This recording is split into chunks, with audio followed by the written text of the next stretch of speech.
again. Well, good morning. What Christian said is true. But imagine this. I'm a researcher. And I asked my son, Bright, what will you do in future? And this is what he said. Dad, I will draw in Ghana. Please ask Obi and Chris, what would they do if they were in the situation? The guy said, Obi, Junior, and I'm Junior, what do you want to do in future? So I want to be a policeman. And I'm saying, it's a police. And I'm saying, also money. And I'm saying, good now. When I'm auntie, I'm to now move away. I was like, no, I'm in America. Oh, Ghana, I'll bet my police. And I'm saying, your first degree criminology. Bet me a master and a doctorate in the home. Into no, I'll bet na office. I'll bet me at the Jumana. Oh, that moment office. Oh, send me. It's a PMP, you know. I'm police office, no police. Jumana, Kwani. MTT. Yes. Because I say until before they go for Kwan, but that money will change money. I don't know, but sometimes because this one, engineer, artist crash kawumpa. Wait me be a gallery. Okoye College of Arts. Either sculpture na. Oh, gallery. Ghana has said wait me. We are very good artists in choir. Hotels better artworks. Mrofono better artworks. Skawumpa unless you are not talented. Onami mi mate be Elkana. So be o corporate college be a nim Elkana. Obe draw perfect. Omodi akuko kwa brochure nyina ba. Iti artwork ni die. Shawa Juma. But you know, so I research IT. I was always because Akulani Shasi Jessica no invest kakra bet me dear Drew baby know I'm making impact on the lives of people. Okay. I'm also probably watching you live from Kenya's number 2. Greetings to my lovely daughter Mildred. You guys are doing a great job. Keep it up. Thank you so much. Okay, you're handsome, man. Grayson, Boko Egypt. CAF Champions League final. Exactly. Nene ade yemi yande se Ali and Zamalek and about CAF Champions League or empty stadium. Can you imagine? Only so. I'm a rivalry, you know. Are you serious? Most of the rivalries now are not. A rivalry is no more the same city. Yeah. Oh. And then imagine that has Kumasi and also Accra. Yes. Only Accra based teams. Rivalry no bed more. Yeah. She be United Bofakwa. She Ali Zamalek. She Real Madrid is so many Barcelona so many no city. But she Atletico but Ali Zamalek who Egypt.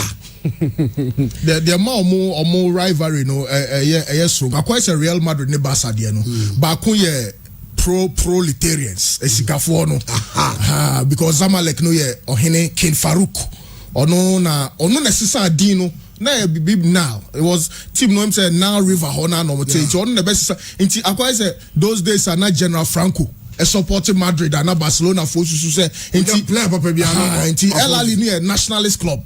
Because some say tiama Egypt for Egypt for but because as at that time no not British no Egypt for to sa into the elali in 1907 almost shared that the special advisor at the finance ministry and the president of the club so that the British are no colonize you nguku no into call manim kakra na no yi papa ni free so and Egypt ni ebetna so is the nationalist. Elali, Egypt. Almost say we are for Egypt, we are Egypt. And as Zamalek for also a sporting club, almost for Belgians, almost for Italians, almost for French. Almost so no muti kromo, almost free Egypt, or now almost free a mama for François, no almost super sports club, no, and almost so almost Zamalek, and an almost all the Juma. Into the entire Elali ni Zamalek game, who say at a certain point in time, Zamalek was state sponsored, across any team.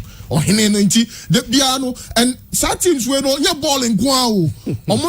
Say in Tokwesi, Egypt says Zamalek ni Elali supporters the Ombajim because omu fit yasiye no more about struggles. It was a Kotokone house no purely football politics behind during the uprising of Egypt no. Elali supporters the Jim said no, we are Egypt. Omo transcended the areas of football, and that rivalry is simply amazing. Ghana first yes we do no say maybe say for the Kaba Azakas and Wise. Azakas Wise and no the best rivalry, and of course BA United before Azakas and 11 Wise. Yes, Susano me call back Azakas Wise and Antokwasi here. And my assistant headmaster, they let Mr. Hansen. Me who say penny dear me but old man. Never said me dodge because man dodge no penny ni humia Monday more big problem. 11 wise Azakes a boy beba no be shed that the lodi bo not their bapak. Me name say still nice still Sunday United no for obi suit with the briefcase. Briefcase was a suit briefcase kutano. So pem so you more court interesting so be a political undertone of the rivalry. But on the pitch, success Sankasa. Onim say you can't CAF Champions League now. And the finance no, and the best finance are AC Milan and Real Madrid nebo. The most successful club, and in the second most successful club or CAF Champions League. Wow. Ali Aji 8, Zamalek Aji 5. And Umiyunina Efi Idita or Mushia. To apart from say there's a political undertone between their rivalries, in terms of success, the two most successful clubs or CAF Champions League chamu and Asia. Adebakwa Ali ni se chamu. The last two finals are Ali Abono. Ninyina umulusu. In fact, 2017 then they now reho. Because in 2017 Ali ebo finals no omone wak. Me kai pa se Ali kwa away. Any wak ekobo 1-1. So what me kwa away against wak Morocco. Ekobo 1-1. The expectation is that ube fear the job is almost 70% done. Bali betene fie lusu game 1-0. Then the following year, chabu enkra the ne yase 2017 die no. So kai 2018 Ali ni Esperance. Ali tene fie first leg. And o share Esperance by 3-1. The kai pa. Yenim se sa Ali no Champions League the most successful club. Nese Ali Xiao in the finals. No show 3-1 there. It was almost a done deal.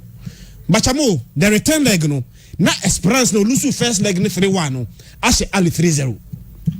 Until the last two finals no, they did very well in the first leg, but they lost it in the second leg. Yeah. And nobody buy into this competition. But chamo, you can say Zamalek so a very successful CAF Champions League no.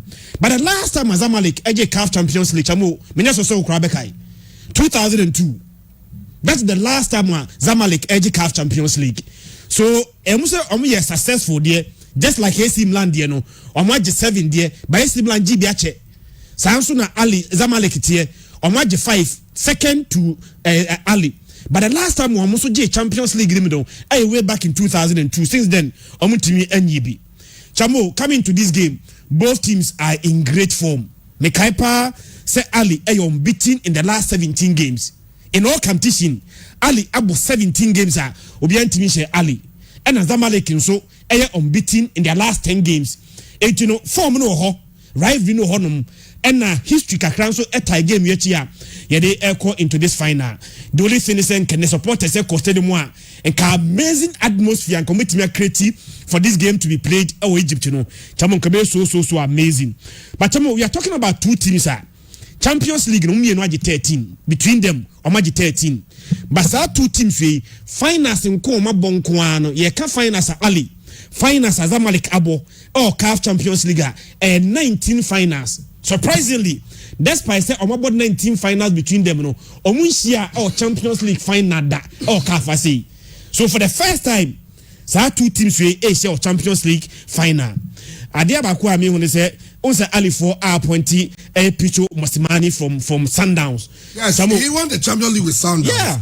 And it's likely he'll win it with Al. Likely, most likely. Yeah. But the mania didn't say, unqua for fast was a wakano in the semi-final. Obia ofi one team. All bind to another team. Now all bought semi-finals against WAC. Now 5-1 aggregate against WAC.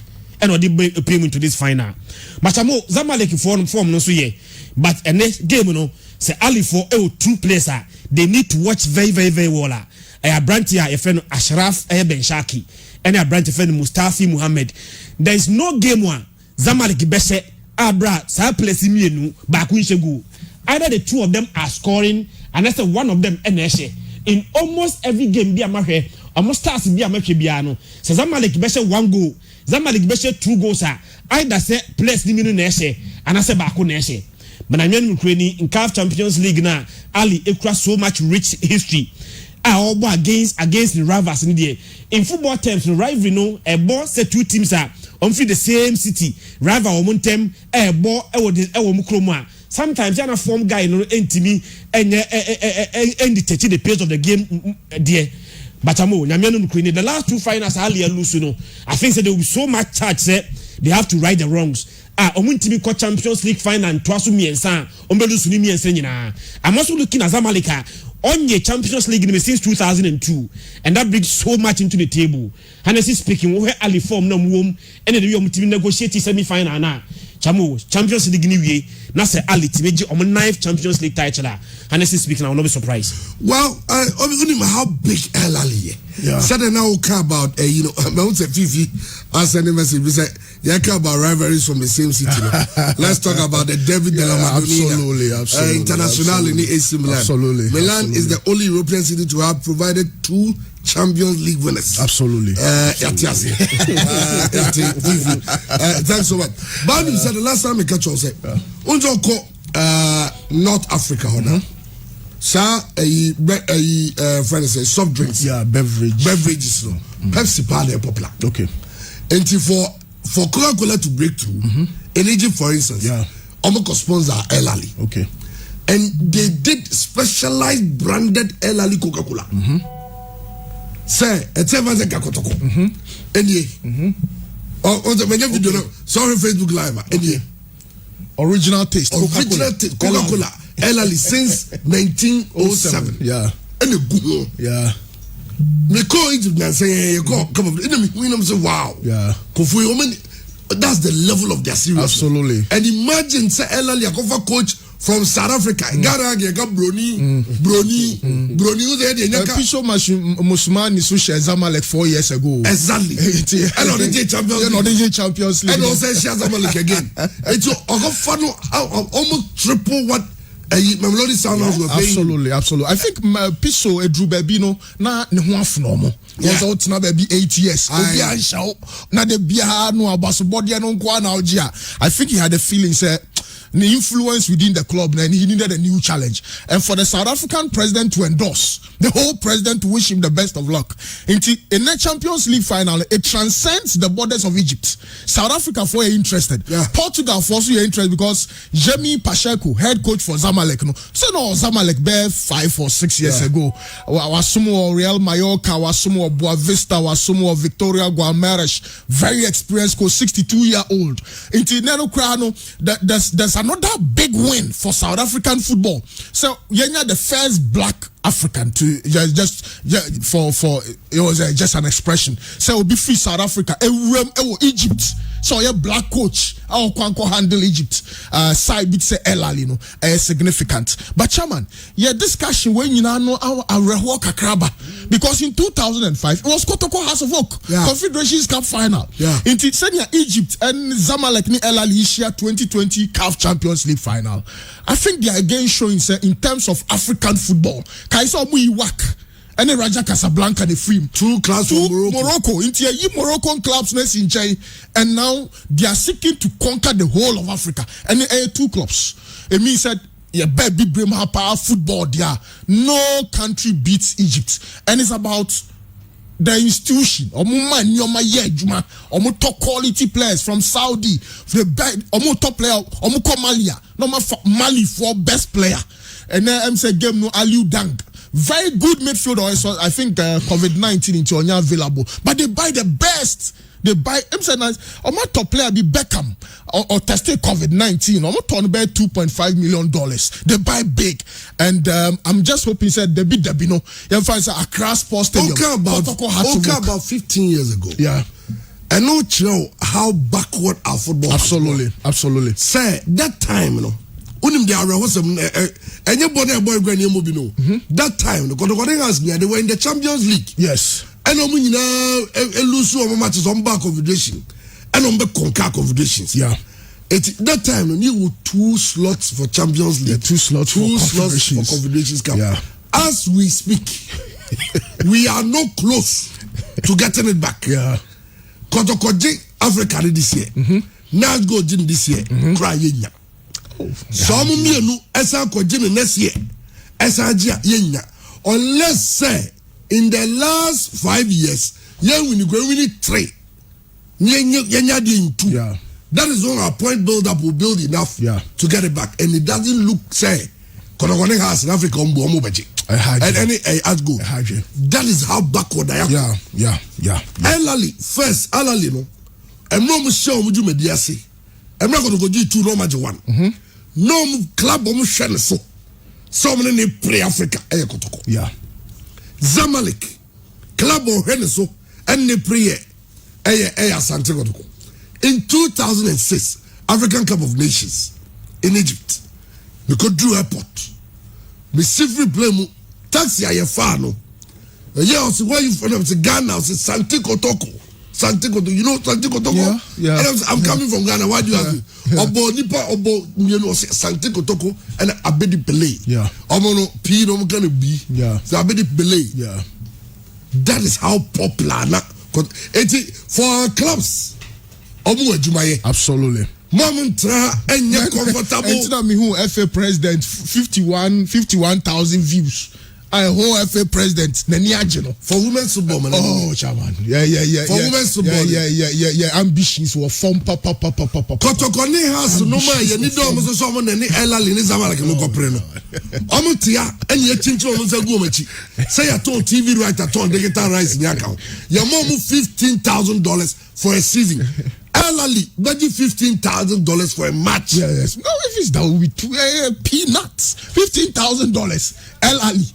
Peanuts. It's Kotokone has. Me say Nana Amponsa every Mauritania bar. Only a friend say Frederick Moore. Omunshia. They should sit down. Baby, do not so me come tibom. Business plan. Omundron together. Now me say you me no kabom tia sponsorship bukruma. Sekotokone has kabom some sponsorship. If they go to any sponsor, some $1 million, they will get it. Absolutely, almost Abeka. Because you see, Egypt for no, Ayonko Fasun could be a day and tem Ghana Hanukwe woman say, is it that your Kotoko has of folk? Say Egypt because sanity. Say Egypt, we are Zamalek and now exactly. Into more commanders our force, no. And me assure say after in the final, no, a lot of positive projects. Me assure say after uprising, no troubles, kakre so Port Said disaster, no. To me amend the wesa. Sisiano omu kita hudie no eso ani anisa. But the ma final way yasunko say one off. And you're home and away. The very first time since 1965. League ended, Elali no lead Zamalek by 21 points. To be very frank with you, a game one. Meaning, say, Elali na hot favorites for Sao growing. But Elali may say omu playmaker. Young fans say Real Madrid may say Luka Modric.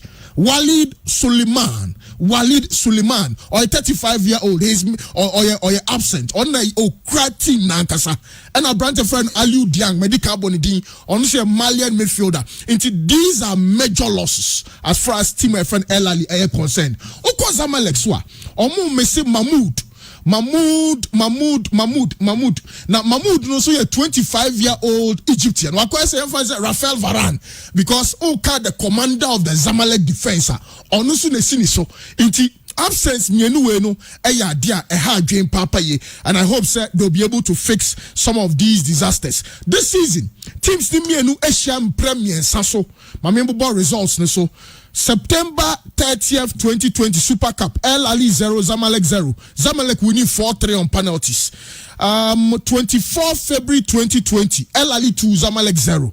And at 22nd August 2020, Zamalek share El Ali, a Kamiensa, emani team baako. Inti yes, El Ali are slight favorites, but in the last 3 or so games on Mabono, El Ali Zamalek 2 wins, and El Ali ekura baako. So I was say omuye careful kakra because a game one shot na Zamalek for no to me a surprise almost as far as that game were concerned. Now the reason why Zamalek could look strong, and it's last year Confederations Cup, the winning year into a team one. Omu progression or winning Confederations Cup with Rome Champions League final into almost also the trophy way come not just Omu come anymore anisa. Now there are few players, Christian Abo, Mustafa Mohammed Esi Akan, Emma team my friend Zamalek. Only a very good player. Almost also Al Sharaf Ben Shaki or a left winger. Now Ben Shaki, we need the Super Cup or Tunisian or Morocco, yes. So we need the Super Cup with Esperance or share 2 goals in that final. Or we need with WAC and almost share Esperance. Yes, Esperance, WAC share Esperance. Brantony share 2 goals. That was about 3 years ago. So he's a player. What's up, motion here? You will be born or Bebo free. Benkuma from their friend left wing corner. Ben Sharki, a player. What's up here? Almost central midfielder. Their friend Ahmed Said. Bebrena friend Zico. Honestly, just central midfielder. Obey me, but the problem for Zamalek and he said, more reliable. In fact, weekend game boy a branch of an Abdallah Goma or no your left back a branch or your unavailable. Sa left back ni hokra nipo ya or no bono Islam Gaba or no so any available in Nano. Winger, your friend Islam, and a Benjamin as a left fullback. Ono Benjamin as a left fullback for team. My friend is Zamalek. Unfortunately, they are also missing Mahmoud Varafel Varana Midi Kaiboni Dino. Intinano Abdul Ghani Muhammad on the Benjamin. In fact, why consistent kakra knowing say the senior colleague suspended. That was how grow him and Yusuf Obama. In fact, for Openya friend Mahmoud, center back, about 37 games this season, 10 in the Champions League, into a key figure. Team my friend is Zamalek Messi. Now Zamalek, unfortunately for El Ali, last 2 Champions League finals, into pressure kakao, I was so munya result in against Zamalek. Now the captain of El Ali, I had the number 1 goalkeeper for the Egyptian national team, Mohamed El Shanawi. Inti 2 teams ni mienu no bia solid goalkeepers, but me El Shanawi and El Shanawi slightly on top against the Zamalek goalkeeper. And more Tunisian left back. Quite some Marcelo no. Your friend Ali Malou. Onu su jinamo onu ebe to me esi akan. But me sure say Piso Mosumani ebe bought the 4-4-2 formation. Most likely say one obebo. Now in the 4-4-2 formation, I'm looking at El Shanawi, Ali Manu, Amel Soloya. Onujina central midfield. Amel Soloya no on the year defensive midfield and the more so any into Zamalek for a chance there. And was so more pressing El Ali for Casimiro no na a branch no and to me and Yajma or more Junior Ajayi so pretty from the left wing and more top goal scorer no I am more senior 23 years, just 23-year-old, and is regarded as the future of Egyptian football. A branch is super motivated to get a result against the rivals, your friend Zamalek. Into your key areas, be a wasi my ekoso goalkeeper Mahmoud Abu Gabel, only a goalkeeper for Zamalek. Now Gabel, me brena friend Gabaski, oko iti former friend Gabaski. In terms of save percentage, you compare to El Shanawi, okra 84% in terms of save percentage, and El Shanawi kra 85.29%. Now the Gabaski the modimo so and he say obo ball no free echira.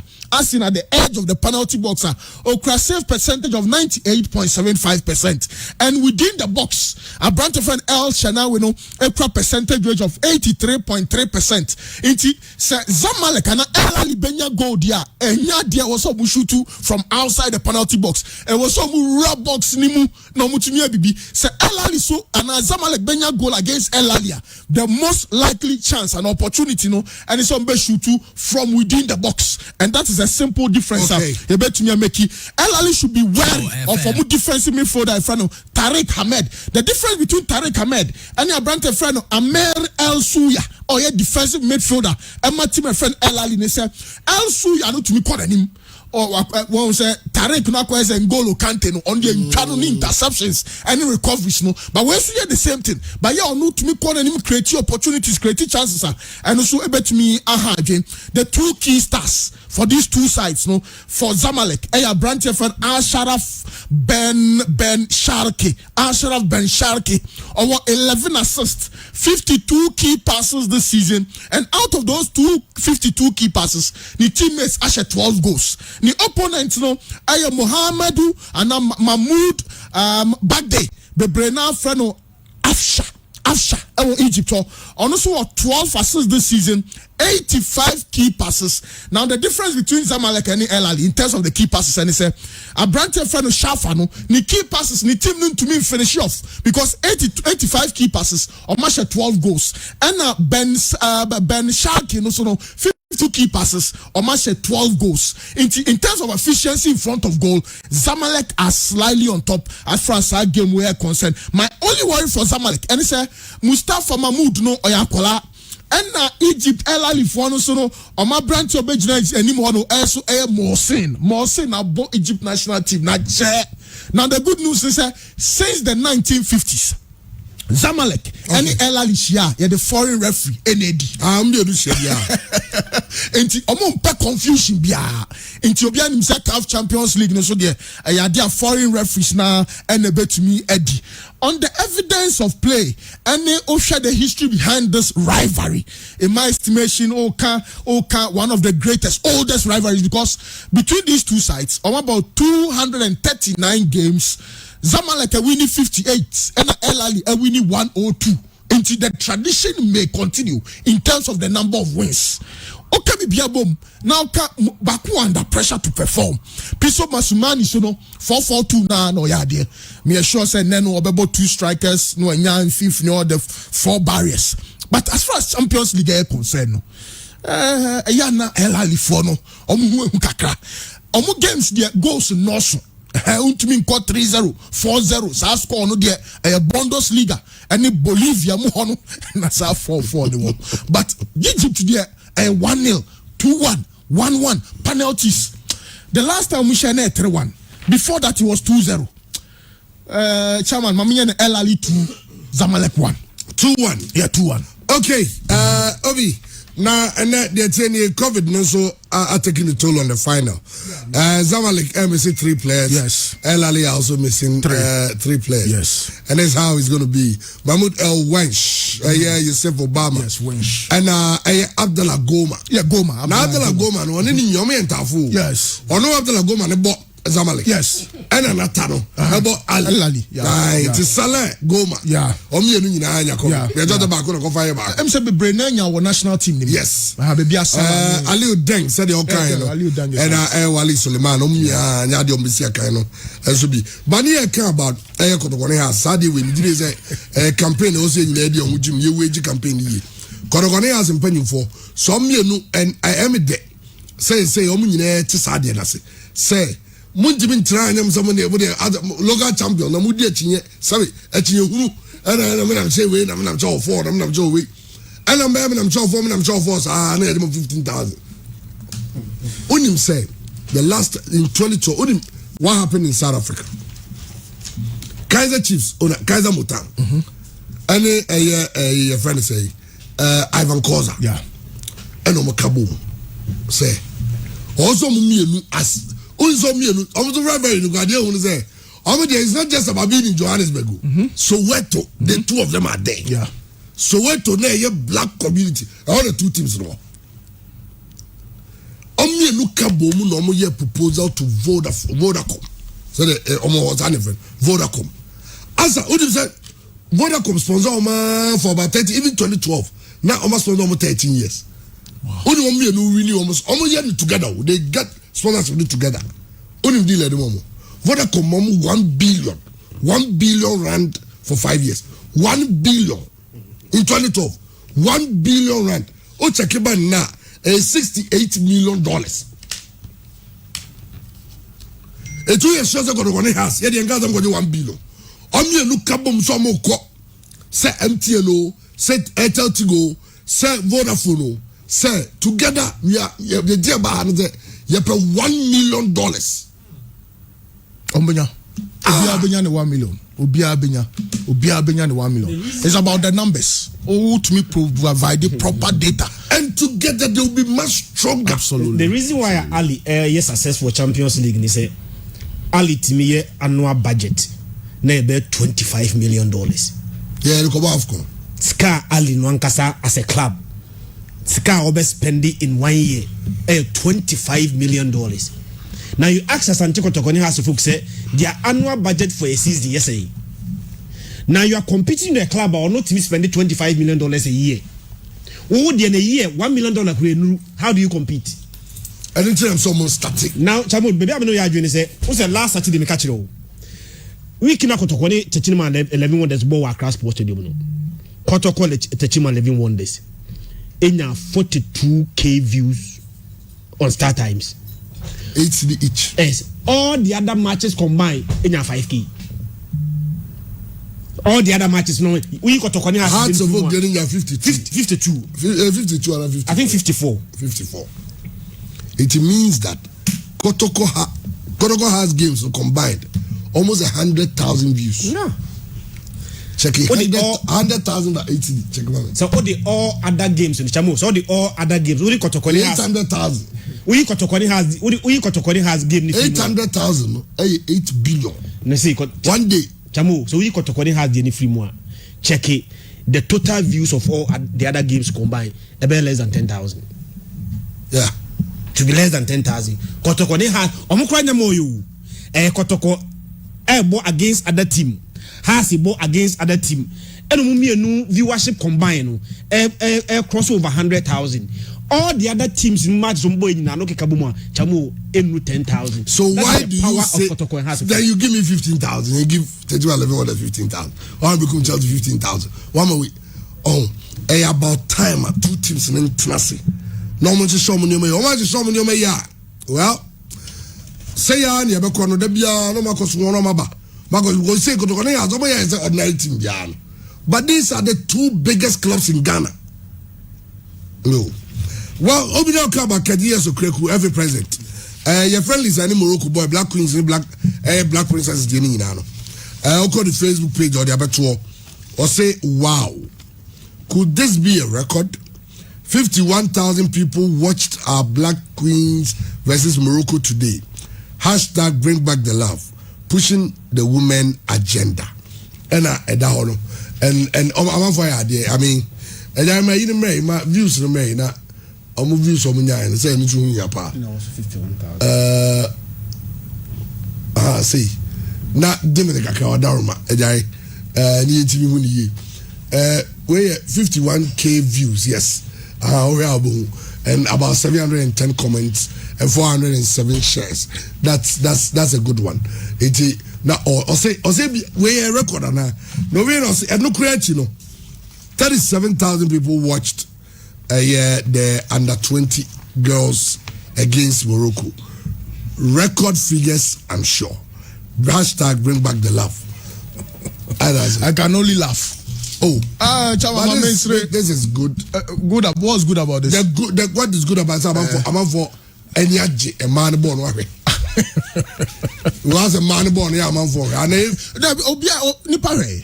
no more 1.6K views. Not me monitor. But for the president of the FA to be celebrating this is another realm of mediocrity. Oh, really? I'm telling you. 551K, and that is a record the FA president is celebrating. Ghana football. Someone like me, Elali never final. No? Level Ben na football ne draft na quite say Ghana afe na ye nanti o football mu. Afe na ye wiabi. Afe na football ne. No. When anka football administrator been a day too, but for the FA president himself to be celebrating 51K views and how many 710 comments. na ship dealer crowd say ship dealer views cry say Chama Kotokone has Mediema Ash Gold. You put these brands together, put the Black Stars, the Black Meteors satellites together, and you're big business. And you're 51K views. No. FA president bebia who cast all the football econo. And then your man can cry getting Kitibia when he JJ Hono. Maybe I don't. Who is a celebration of video creative? Absolutely. How can you celebrate 51K views? No, how can you do that? How can I bet what celebrities are? You celebrate when it's a monumental Ghana football. 2005 now Kotokone has Ball Confederations Cup final. 2000 now Hearts of Oak is Share Esperance. 2000 now has top 10 football clubs in the world. House of Oak was there. Those times Kotoko Egypt and one called J results against Mahala. Now Kotoko baby no call J results. I feel the Black Queens ball about Facebook Live and president of the FA Yemusi. Some views here. I was just say I'm on for any views. No correct. Yeah, you baby. Almost say we are president no. Your audience say obey program ubenya larger audience share. Unya sa larger audience share na. The marketers will commercialize this and create it to money. When are these views are? How are we commercializing it and create it and use it and creative worth for the club? Okay, because see enough views now. Yeah. So the most important thing is right now so we are getting the numbers. We must begin to commercialize these numbers, convert these numbers into money. That is the most important thing. Without money, you cannot run football. And see that untimi. If you are so happy. Say my football, I'm at 51K views. Be I'm at 20. You are getting the views. Maybe a bit of improvement when you compare previously. But say when you start improvement in viewership, Nasan translate into commercial value. I'm a club than Jessica. It come back to nothing. For so be so. If you are getting this number of views, that's what need you want. Let's begin to commercialize it. Chamu, let's convert these numbers into money. Because when why football? Medical can adi ha na kan ali asem no e sikanti na ali yali. Tamwa ali edge in the first Champions League samu na kotoko agi Champions League mienu. Ali edge Champions League baako no oje baako no the first Champions League na kotoko agi Champions League mienu. Be nei ali na kotoko ji mienu ansa no no beje baako no ali asan kotoko ho akoje maako nwotwe possible sa ali beje de to so nkro ne or sign kotoko no ho e say no for the distance between ali ne kotoko no akoye minim how to describe it so huge and kotoko no has tia no mo kun ho say we say has what kotoko trophy no na one sa over the name inside. It's a celebration. I say a two similar lines. And I had the net Champions League. Over the net teams don't say ne but what the one we had the two and on tiano mo celebrate and obi ko 9 and yet ya sound of Black Stars yet ya the 4 ya did 4 na did 4 na Egypt I say Egypt I say Egypt try to pa hat-trick near tia near budget near ko na sports ministers choboy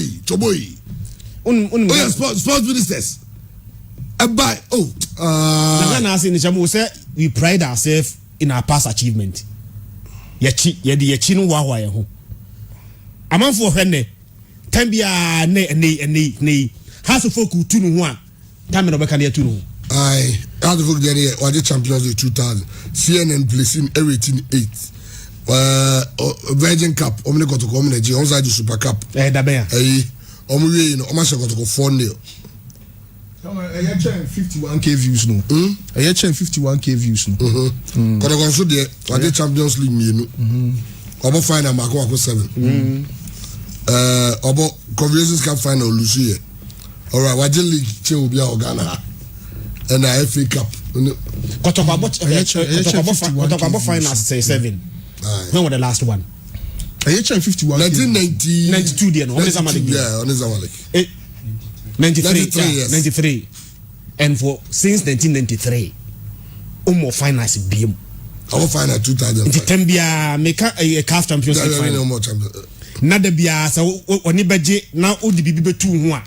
You go back as far as 1993 na de kwakotu ho. But FA president say ya bobo nipa 51,000 a record or the atu or yen celebrity. What more do you want? Then Biompa, this is the leader of our football. See his vision. Shebe bi ono na nije wo. Then Biom na pese kotkoni has here. The Black Star coaches Busumi Dunia yentu omuka. And we are doing Mama kotkoni has here omunye dombe. Because this is the FA president, 51,000 and was screenshot to the abeto record. Okay, and I am a contact birthday. Kwajo Jumo, our mention health insurance. I say no, or honor or a penny or Kwajo Jumo, Kwajo. And your birthday will show happy birthday na the hard dreams of unimye oh unimye obviously say man ana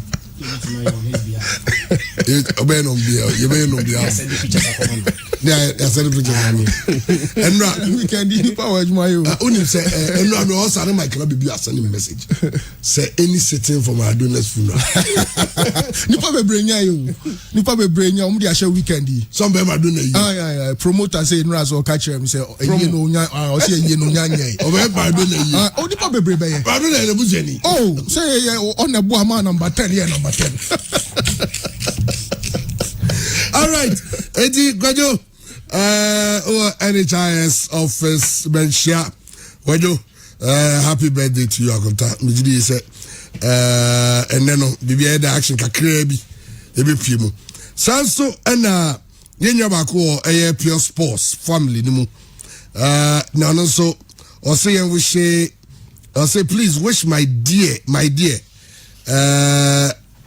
nane efie sika beposo sumpahima a very special person to me, a very special happy birthday. May she live in joyful environment from Nanaba Junior. Nanaba si en wishi beposo hima beposo sumpahima. Yeah, wish her a happy birthday. And so emfa emano. Okay, yamre na asantigo ko ewo Mauritania. Na coach Basokro do akasa. O say when your chance ahwe no adibu fo no na o say they are not a bad side at all. The statistics tells you say team no. Yes, Omumba and Chain, but your match in the African continent tell you clearly say we lose Gada, Umbema, Nema, Afwas. We don't want to underrate anything. Yeah, but currently no say Ukase Kampana team no new level up. The first year say African continent teams are able for the last 5-10 years. This lost glory in the sign Edeba. And talking about the opponent, you have a lot of players in the national team, about 6 or more foreign players. Like more player now. I say where for goals. Team no call. I say when it can be beach rain. Say they are not a bad side. And to the fact so mobile AstroTurf so no see another thing. Then I can't win in Aboma. We see who's the team on the good side. Then I hear more the brave. Who what they can do. Then they was prepare very well. I know I coach Maxwell Credo and you live on the screen, sir. On Facebook was ye no day before no training. They got to consult training and whole pictures, the videos, and so ego that you for me. Now, but so good as the impact on the change in terms of game now. Ya change the date no other can never baso Sunday any nonsense. Say yeah prepare after any break in Chelsea the following day training full session because of match na Friday night because in himself getting to the weekend we check flight hours ni ade nyina e be miss at least 24 hours be anya kwanye training in a Monday they started training but almost extended time no call Sunday no I say am revise your notes as to the training sessions how many hours as the boys nyansa Sunday about match technical team transfer meetings are horrible pray the way The web one say weather na who said the tier very dry and windy kakra. We factor into it. Now prepare boys need probably for Sunday. But time on which the sun no there. Initially I distracted because now again and they say be born a Friday. Pure for Sunday. You say yes I a double up now. It me a catch up that time. Well, it's about Santiago Bites, no. We training almost straight. They seem to be having a lot of fun. As Santiago Bono, Ash Golden, so Obuase Sally, Obi and Timmy Gorege will be playing behind closed doors. And yes, I don't care, you organize buses near Nakota Omachi. But they are doing them say Empire Boom Libeti Ataomachi. No, I'm sorry, you don't know say preparation to be piano. And so, Ebekoye, and so, I more video, yeah. Where Ash Gold. As gold team, no. Has to be see a kind of dressing room. Dressing room before my hearts, no. Yeah. And that team spirit's near good. Absolutely. We are hoping somebody to me I replicate the same team spirit, even more higher one. Our game on Babono on AS Sunday, no. And so well, Odro Nyako, Papai, or your former CEO for Wild Stars, or the suggestion be ba, imagine me in Amajinche, or saying Kebeya.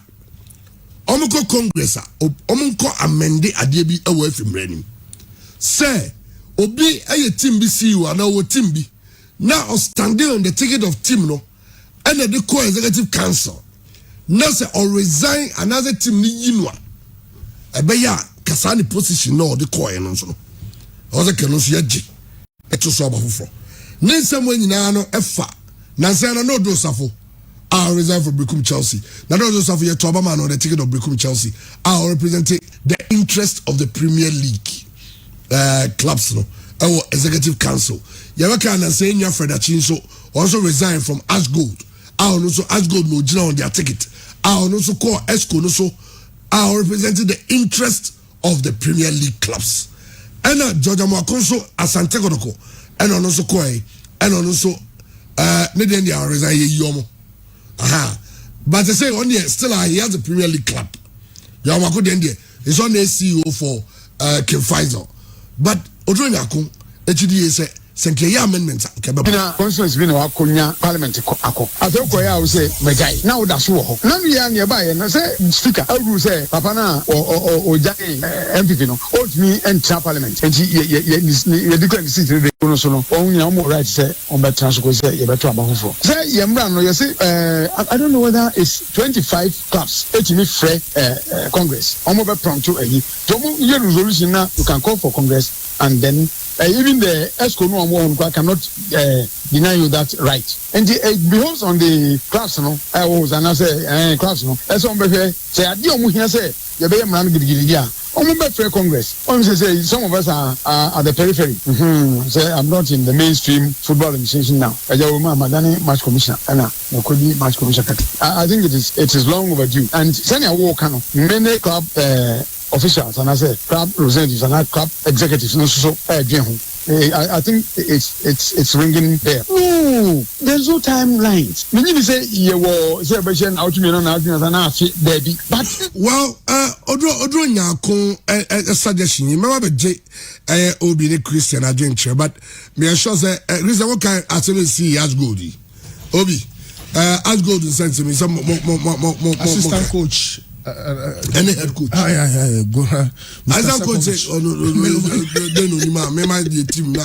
Yeah, I'm the coach who can on or team no buy no na. As I when then when Thomas Jones so charging a car, and that's good at finding means almost solve a problem. Then I live on Facebook. All video has go there, you know.